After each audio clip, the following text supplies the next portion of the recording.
Komisi 9 DPR RI ikut menyoroti penanganan stunting Provinsi Maluku yang didominasi oleh Ketua TPPKK Maluku Widya Pratiwi Murad. Hal ini bahkan dibahas dalam pertemuan Komisi 9 DPR RI bersama dengan pemerintah Provinsi Maluku di lantai 6 kantor Gubernur Maluku Jumat 14 Juli 2023. Wakil Ketua Komisi 9 DPR RI Nihayatul Wafiroh mengatakan anggota Dewan mempertanyakan langkah nyata seperti apa yang dilakukan oleh Widya Pratiwi Murad untuk menangani stunting. Mengingat penanganan stunting seharusnya di bawah OPD bukan TPPKK. Menurutnya, hal ini menjadi pertanyaan agar penanganan stunting membuahkan hasil. Jangan sampai hanya mengatur, tapi tidak ada langkah konkret dan berujung buang-buang anggaran. Apalagi stunting merupakan pekerjaan rumah bersama, termasuk Maluku yang memiliki stunting yang berada di angka 26,1%. Selain itu, angka kematian bayi dan ibu juga cukup tinggi. Ditambah dengan Maluku merupakan provinsi kepulauan yang membutuhkan penanganan khusus. Yang bertanya tadi adalah Bundeti Aher itu pernah jadi istri gubernur 2 periode di Jawa Barat. Dia mempertanyakan apa langkah-langkahnya, bukan kurang ini, tapi konkret ini seperti apa, konkret programnya seperti apa. Jangan sampai beliau hanya jadi ini tapi tidak ada konkretnya seperti apa. Jadi yang ingin ditanyakan tadi konkret programnya seperti apa untuk penyelesaian stunting. Oke, sudah pengalaman beliau 2 periode jadi. Ya, pertanyaan itu wajar, pertanyaan sebagai beliau pernah jadi istri gubernur 2 periode.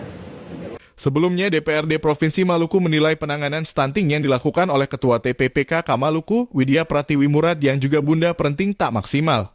Pasalnya, alokasi anggaran penanganan stunting di Maluku menghabiskan 80% hanya untuk perjalanan dinas dan biaya operasional.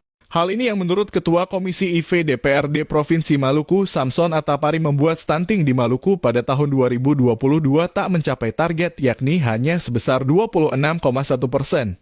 Tak sampai target yang ditetapkan 23%.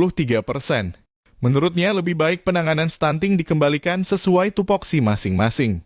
Atau kepada tim percepatan penurunan stunting yang diketuai Wakil Gubernur Maluku, Barnabas Orno.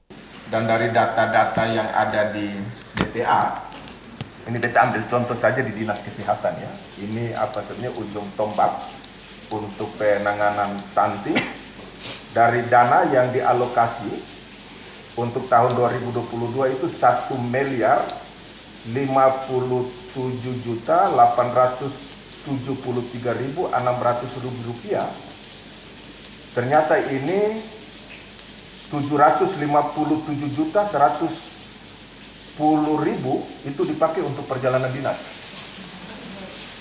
Dan 300.763.600 dipakai untuk belanja operasional lainnya. Jadi untuk belanja penanganan lokus atau kasus stunting itu 0 rupiah. Ini yang memang anomali ya.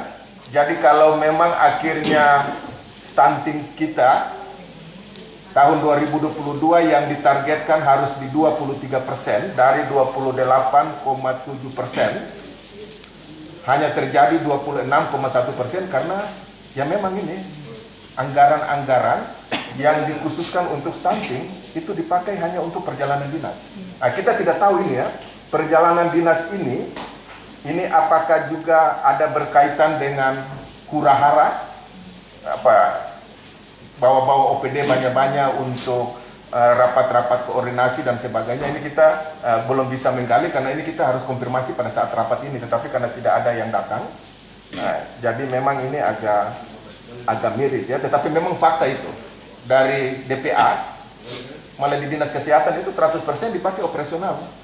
Tidak ada anggaran untuk intervensi kaitan dengan belanja penanganan lokus atau kasus stunting.